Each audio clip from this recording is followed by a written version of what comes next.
nossa primeira parada é na cidade de Congonhas, onde nós vamos visitar um patrimônio cultural mundial da Unesco, que é o Santuário Bom Jesus de Matosinhos, junto com o Museu de Congonhas.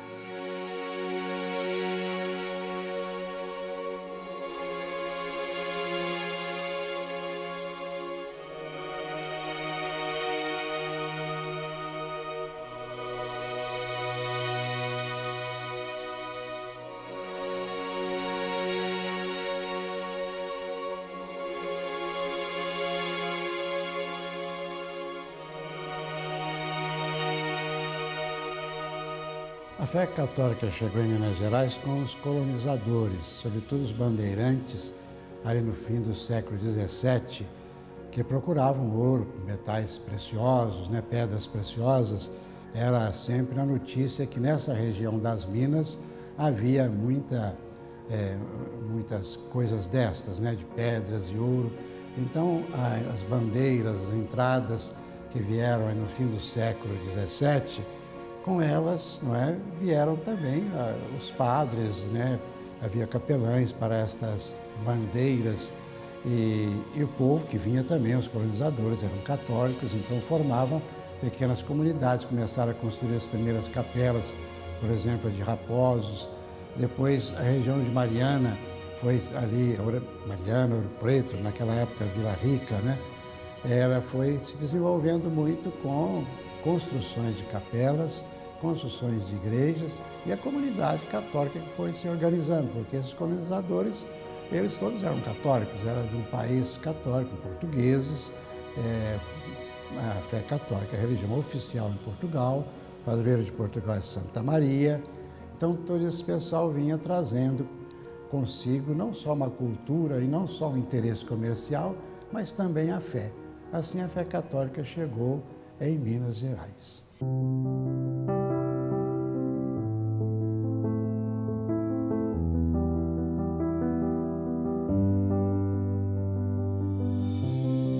A fé nasceu em Minas, a meu ver, trazida pelos bandeirantes.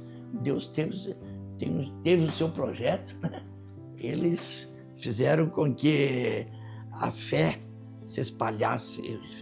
Então, abriram caminhos da fé em Minas Gerais, em outras palavras.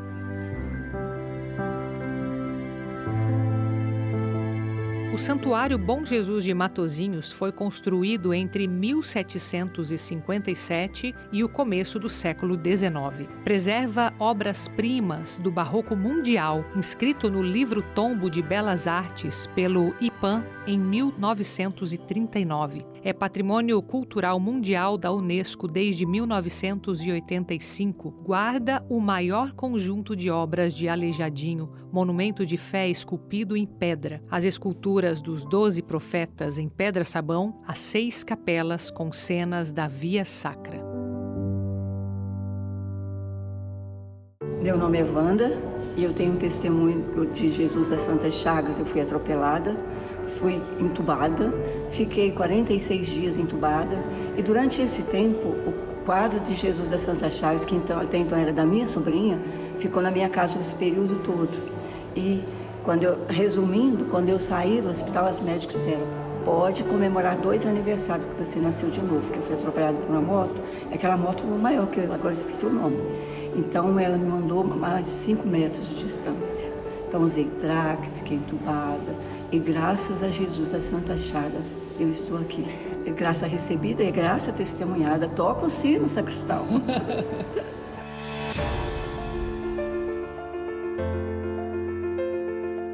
A história desse santuário que eu estou agora aqui na cidade de Congonhas é o Santuário do Bom Jesus de Matosinhos. Ela tem uma história que envolve um milagre recebido. Isso fala muito com a nossa fé no Brasil, não é?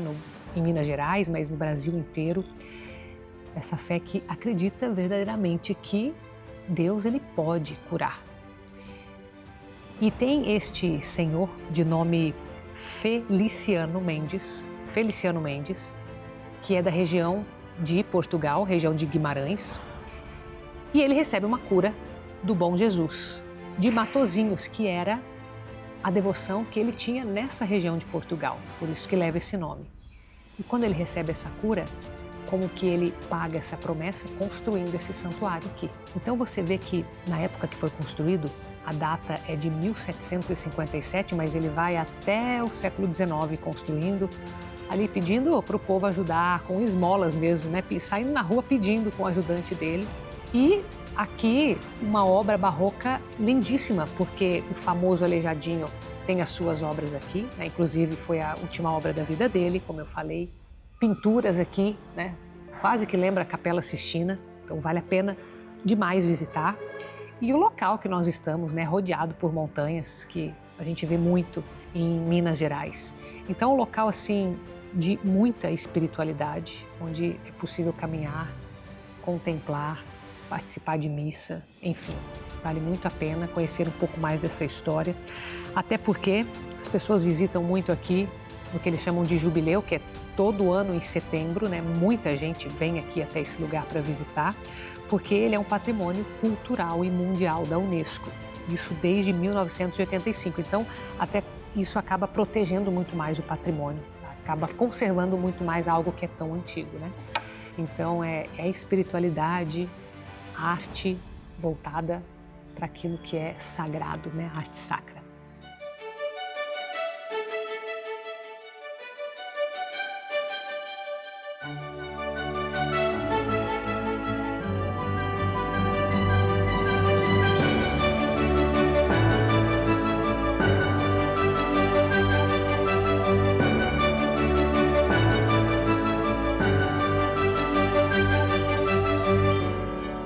De acordo com o IPAM, o museu produziu, junto com a coordenação da Unesco, novos meios para a conservação de monumentos em pedra, principalmente para fazer cópias digitais das esculturas, de forma a assegurar a reprodução em caso de danos irreversíveis aos originais. Os Profetas de Congonhas tinham moldes das décadas de 1970 a 1980, os quais perderam as condições necessárias à reprodução. Para 2 profetas, Joel e Daniel, foram produzidos novos moldes em forma flexível de silicone, possibilitando a produção de cópias em gesso. A produção das demais cópias deverá fazer parte do escopo de atuação do próprio museu. Os 12 profetas foram moldados em meio eletrônico, digitalização em 3D, o que correspondeu à primeira aplicação dessa tecnologia no Brasil. A digitalização em 3D possibilita a visualização pura e simples, no museu ou pela internet, o uso profissional na preservação e restauro das obras,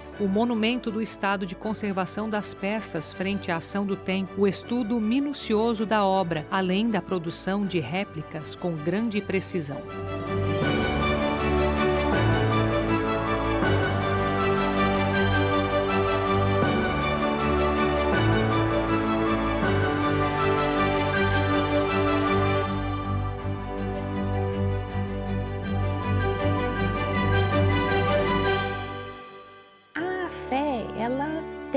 Essa conotação coletiva, de expressão, de uma devoção, dessa proximidade com o sagrado, mas a partir dessa vivência com a fé, a gente encontra diversas expressões culturais, os ofícios, a arte, o entendimento do indivíduo dentro dessa sociedade que compartilha dessa fé. São vários eixos, né, de atuação do indivíduo dentro dessa fé católica. E a gente observa que essa tradição, essa forma de recuperação, né, da fé, ela é vista através da arte. Aqui em Minas a gente tem essa expressão maravilhosa do barroco. E no barroco, né, essas expressões artísticas que ela expressou, enfim, histórias, né, que está dentro da Bíblia, personalidades, enfim, devoção. Então, os artistas ali conseguiram imprimir essa cultura que veio, né, de outros continentes e aqui tomou uma nova configuração, né, dessa arte barroca e que ela conta essa trajetória inteira, né, da nossa cultura mineira, que ela vai imprimir ali a devoção e a fé católica. Então, acho que desses tantos vieses, né, que a gente pode entender a sociedade, o indivíduo dentro desse universo social e cultural, a gente pode puxar, né, essa parte da arte para poder entender e fazer essa recuperação da cultura e da preservação dessa fé, que tem várias outras expressões ali, né, igual eu falei. Tem os ofícios, tem a arte, tem a devoção, essa relação do indivíduo com o sagrado.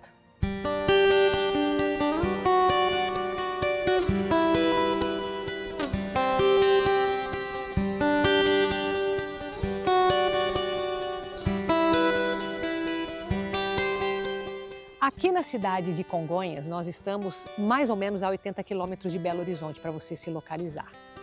E as pessoas vêm aqui exclusivamente para conhecer o Santuário do Bom Jesus de Matozinhos, que fica anexo ao Museu de Congonhas. Aqui tem muito da história de Minas Gerais, claro, especificamente sobre Congonhas também, e principalmente quando a gente olha para as esculturas, para a obra de arte que tem aqui, porque quando nós visitamos, por exemplo, você já deve ter ouvido falar dos 12 profetas de pedra de sabão, que foi feito pelo Aleijadinho. Você deve ter ouvido falar das capelas que ele construiu com os passos da paixão. Tudo isso a gente visita aqui. E foi, digamos assim, o ápice da obra dele. Ele fez todo esse trabalho no final da vida dele, já com muita dificuldade de segurar os equipamentos mesmo, né? Porque ele teve aquela doença que acabou deformando as mãos, né? Os dedos das mãos, dos pés. E isso aconteceu depois dos 40 anos de idade dele. Então, muitas vezes a gente pensa, nossa, será que grande parte da obra de arte que produziu Aleijadinho foi produzido antes desses 40 anos? Mas não, a gente vê que o ápice do que ele produziu está aqui. Por isso que vale a pena vir para Congonhas e por isso que a gente escolheu como primeiro ponto de parada. Então, o que você vai ver aqui é uma história de muita fé, até pela forma como nasce este santuário. Não tem palavras para... É muito especial isso daqui. O que mais marcou foi assim a situação que a gente se encontrou, né? As pessoas, né? Não foi assim direcionada. Alguém disse, ó, vocês que vão se encontrar com essas pessoas. Alguém colocou nós nesse caminho. Né? E um dia ouvindo você falar, e a gente falou, vamos fazer essa peregrinação com a Carol? Vamos. E aí a gente decidiu e viemos, e olha, para nós foi assim, ímpar a situação. Né? Deus colocou cada pessoa diferentemente de situações, de vidas, tem pessoas, acho que até nossas aqui da equipe, que não são católicos. E estão aqui e eu acho que estão achando muito importante, muito bonita essa situação que é proporcionada nessa situação de evangelização. A experiência supera os obstáculos que você tem. É aquilo que você vê, aquilo que você está vendo. Quantas pessoas atrás sofreram mais que a gente, em situações mais difíceis, né? Sem conforto, sem nada. E hoje nós estamos, é confortável, né? A gente não precisa de muito para viver. Basta saber usar aquilo que Deus deu para você.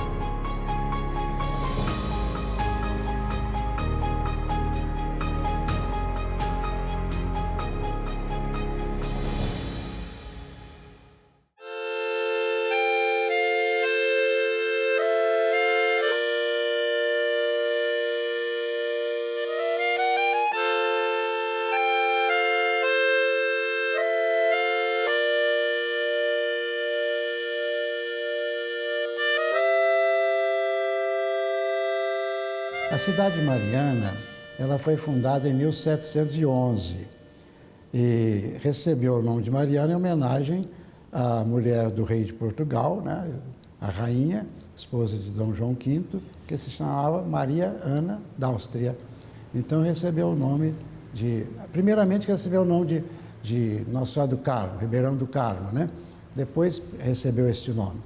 Mas ali foi fundada, portanto, a cidade de Mariana, que foi a primeira cidade de Minas.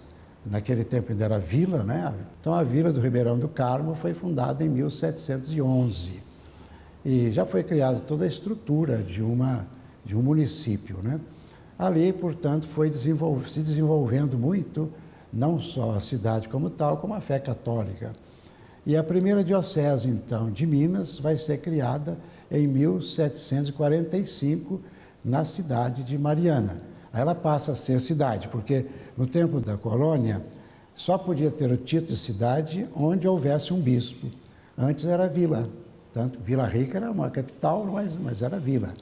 E Mariana foi a primeira capital de Minas, foi a primeira diocese. Então, no dia 6 de dezembro de 1745, o Papa, com a bula Candor Lucis Aeternae, criou a diocese de Mariana.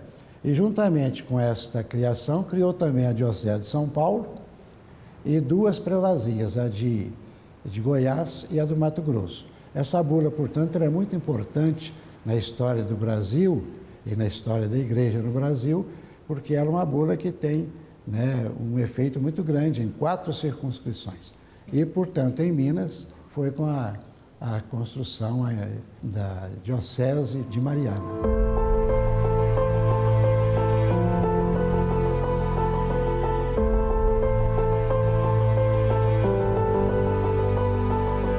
Aqui, o início não apenas do estado de Minas Gerais, mas de todo o catolicismo. Eu estou na cidade de Mariana.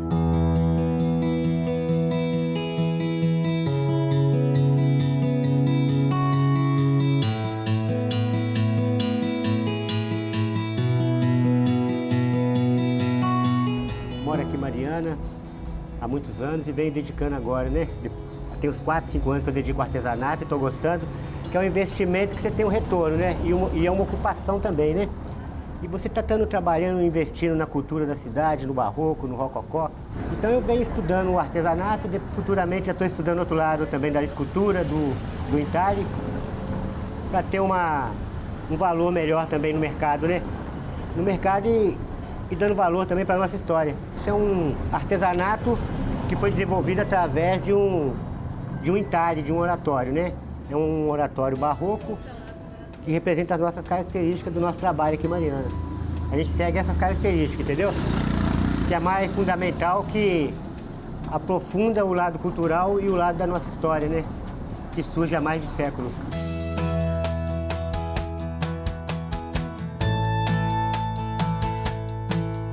Se nós passamos por uma cidade que homenageou o rei Dom João V, que foi a cidade de São João del Rei, agora nós estamos em uma cidade que homenageia a sua esposa, a dona Maria Ana d'Áustria, que acabou se unindo no nome Mariana. Mas não foi este nome desde o princípio, lá em 1696. Primeiramente, o nome era de Arraial de Nossa Senhora do Ribeirão do Carmo, depois Vila de Nossa Senhora do Carmo e depois Mariana. E Mariana foi a primeira capital aqui de Minas Gerais, a primeira cidade, e já como uma cidade católica. Você se lembra que a primeira missa foi rezada num campão, mesmo sem igreja, já como uma ação de graças pela descoberta do ouro ou pelo desenvolvimento que estava acontecendo aqui na cidade. É uma cidade que hoje é bem visitada por isso, né? O turismo religioso. Mas tem uma história interessante aqui, que diz respeito ao primeiro bispo aqui de Mariana. No século XVIII, né, no passado, a gente tem a Arquidiocese de Mariana, porque, né, a instituição católica ela chega com o Estado, né, com o poder monárquico, né, com o padroado régio. Então, a gente tem a instalação da Arquidiocese de Mariana, e isso é pensando na Arquidiocese de Belo Horizonte, né, com a criação da Arquidiocese, que vai se dar só em 1921. Então, você tinha aquela influência, né, a administração pastoral do território, que hoje é a nossa capital, era de Mariana. E essa articulação da criação, né, da Arquidiocese, ela começa, enfim, a ser ventilada em 1919, com a vinda do Núcio Ângelo aqui para a Arquidiocese de Mariana. Ele vai conversar com Dom Silvério e, a partir daí, eles constituem uma comissão que teve a presença de 2 párocos que aqui estavam, né, na paróquia de São José e na paróquia da Boa Viagem. E esses 2 padres, né, eles ajudam nessa comissão para poder começar a organizar essa estrutura da nova diocese. Mas todo esse movimento ele vai se dar devido a própria mudança da capital, né, de Minas Gerais, que anteriormente era em Ouro Preto, né, a antiga Vila Rica, e com o advento da República, os novos moldes, né, da política brasileira naquele período, finalzinho do século XIX, início do XX, eles vão pensar na constituição dessa nova arquidiocese. Mas já era um movimento que, no início do século XX, já estava na cabeça, né, do clero, já havia alguns burburinhos desde 1909, com a instalação da pedra fundamental da matriz da Boa Viagem, né, da nova matriz. Já havia assim, um bochicho, né, na sociedade que iria constituir a nova diocese. Mas isso só vai se concretizar mesmo com a visita do Núncio Ângelo, né, Adão Silvério, e lá em 1921 o Papa, né, cria, enfim, constitui a diocese de Belo Horizonte. Aí já era capital mineira, já com todos aqueles moldes, né, do progresso, mas é o que influenciou mesmo na época, né, o contexto histórico e a criação, as motivações da criação da nova capital. Você vai desvincular aquele período colonial com a nova proposta do governo, né, república, enfim, progresso, ordem, progresso. A gente já tem a capital totalmente pensada nessas estruturas, né, do novo, do moderno, e acabou que eles constituíram a arquidiocese. Isso em todo esse movimento.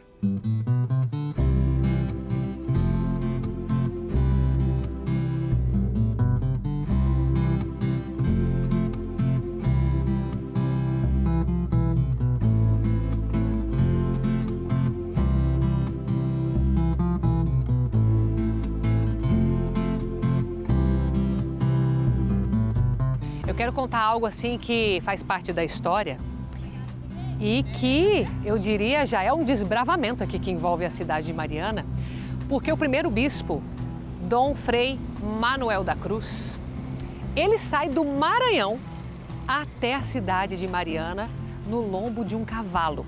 Você tem noção que isso levou 1 ano e 2 meses em cima do lombo de um cavalo para chegar aqui. Por isso que eu digo que a história de fé que a gente vê em Minas Gerais, essa história de uma construção que envolve sacrifícios, né? A gente vê isso desde o início. Que alegria, né? A gente poder viver um pouco dessa peregrinação aqui juntos.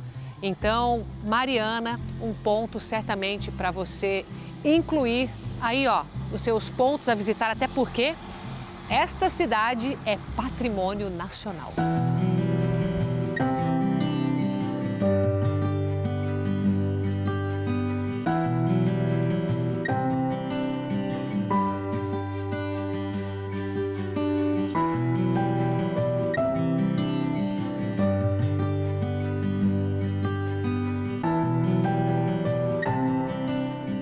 Eu quis trazer para você algo dessa igreja que nós estamos, São Pedro dos Clérigos, em Mariana, por um contexto muito espiritual.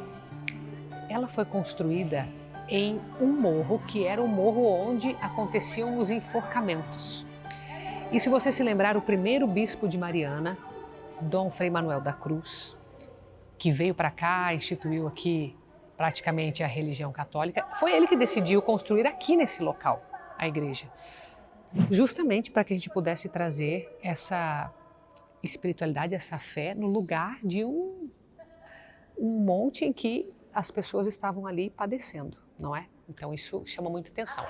Quando a gente olha para a arquitetura, alguns pontos de destaque aqui. Ela é a única de Mariana que é não apenas o altar que você vai ver barroco, mas a arquitetura que eles falam, né, que é a própria construção meio ovalada, a fachada, quando você olha, ela tem esse diferencial, são 3 únicas no Brasil com esse formato, e ela está inacabada, né, então assim, a gente vê que é uma igreja assim um pouco mais, digamos, vazia de pinturas, essas coisas que são características do barroco que a gente não vê, mas que até por isso acaba conservando muito do período que ela foi construída, que foi 1753. Menos as torres, né? Porque as torres são do século XX, que foi uma parte ali que foi feito posteriormente. Então a gente vai dar só aqui uma circulada para você ver, né? Para mim o que mais chama atenção é realmente a história, o porquê que ela foi construída aqui. Então, para trazer esperança, para trazer paz, que deve ser sempre o nosso objetivo com a nossa fé.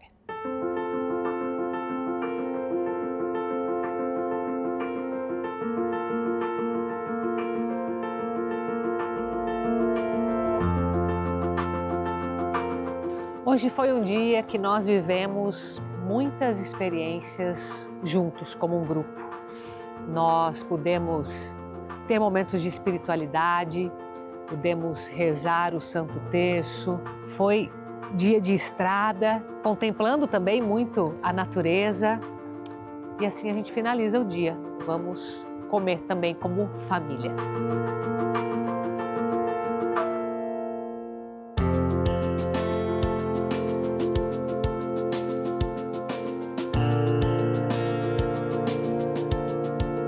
Meus queridos, a gente sempre compartilha aqui a experiência dos peregrinos, né? Dessa vez, eu queria que você escutasse um pouco o que vai falar a Ana, que é a nossa guia, que nos acompanha em todas as peregrinações, desde a primeira, quando a gente criou lá o Caminhos de Evangelização, sempre ela que está com a gente. Aninha, obrigada, minha querida, por topar falar com a gente. Eu queria, na verdade, escutar de você assim, ó, como que é para você fazer as peregrinações? Porque eu sei que você está sempre preocupado com os peregrinos, sempre cuidando dos detalhes, sempre você está ali trabalhando, né?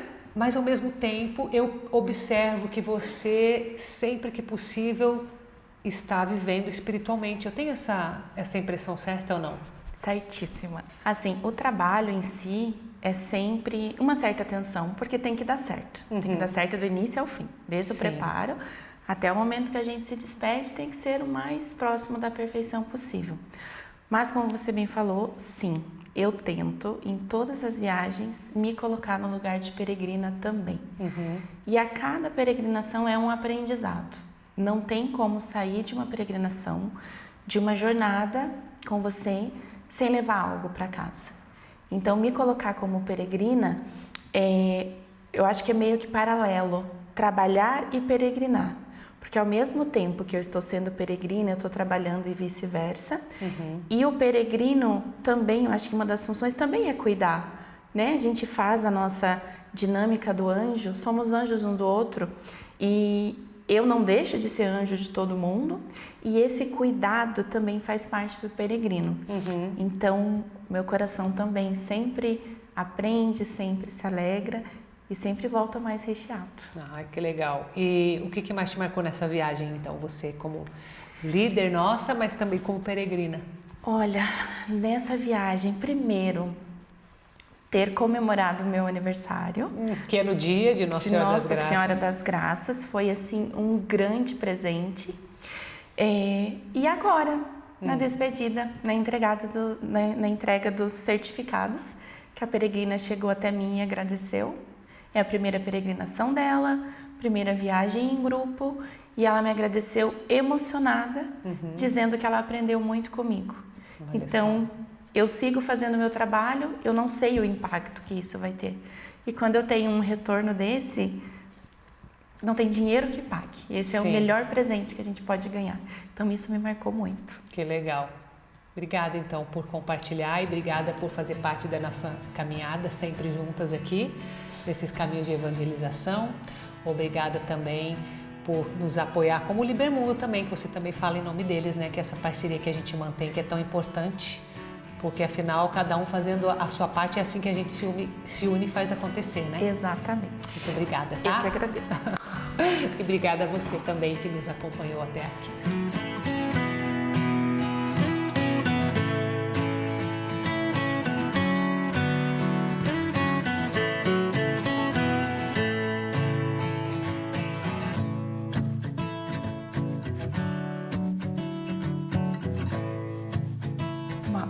McQueen.